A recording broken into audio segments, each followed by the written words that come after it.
چنل یوتیوب آزمیرم خوش اومدید با رضاکچل خدمتتون هستیم. دستت خورد با انشالله. چرا؟ اتفاقا دست من شفاست. آقا اومدیم یه پیشنهاد خیلی جنجالی و وسوسه انگیز به بالاخره اونایی که تتر رو گرفتن و قراره به عدالت باش رفتار کنن بدیم.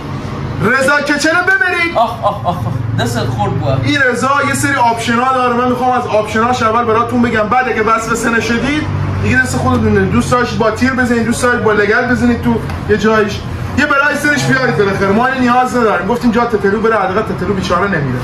آقا این رضا تا روز دادگاه دست بیاردومه.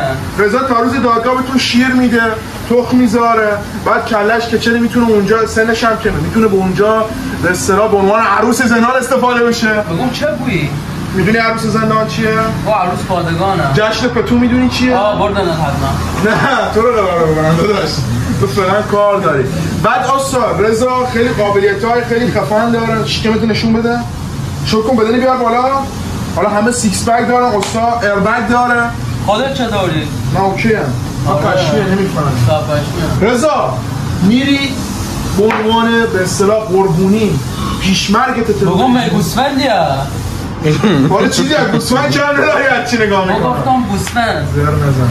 جلو سیاه دارم. آقا این ترجمه میکنم برای میگه از یعنی پس کردم چشم داره سیاهی میره.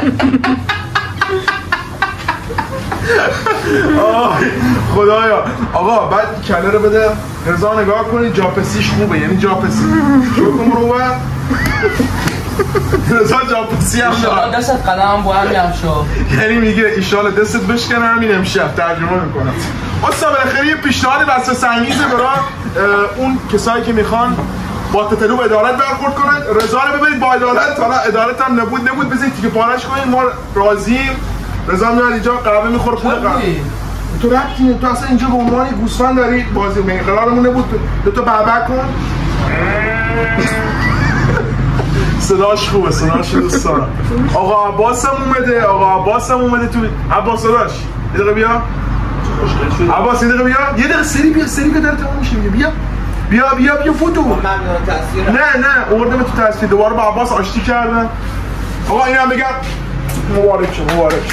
عباس سیمیران میزد غرب بودیم الان آشتی کردیم.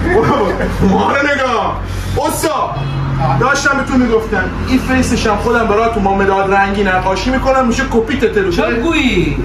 آقا میگم شبیه تتلو میشه. بده من تتلو کیه؟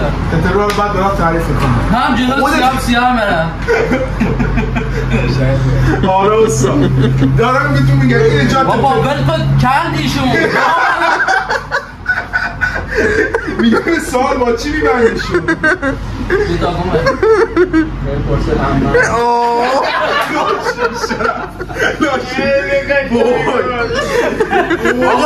آقا ویدیو رو تموم کنیم دیگه. خلاصه اینو جا تتلو ببرید. بابا خواهش کردم آقا اینو جا تتلو ببرید و ما بریم سراغ اوترو. خودم کاراشو میکنم، هماهنگی‌های لازم تتلو رو بکنید بره گرجستان به فساد برسه. این آقا فساد نداشت. بابا تتلو کی میراسی؟ من رو تعریف میکنم. آقا چنل سابسکرایب کنید، کامنت برو.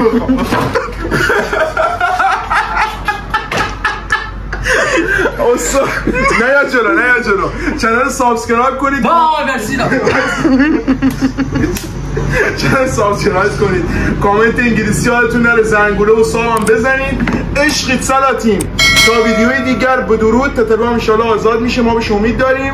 گود بای.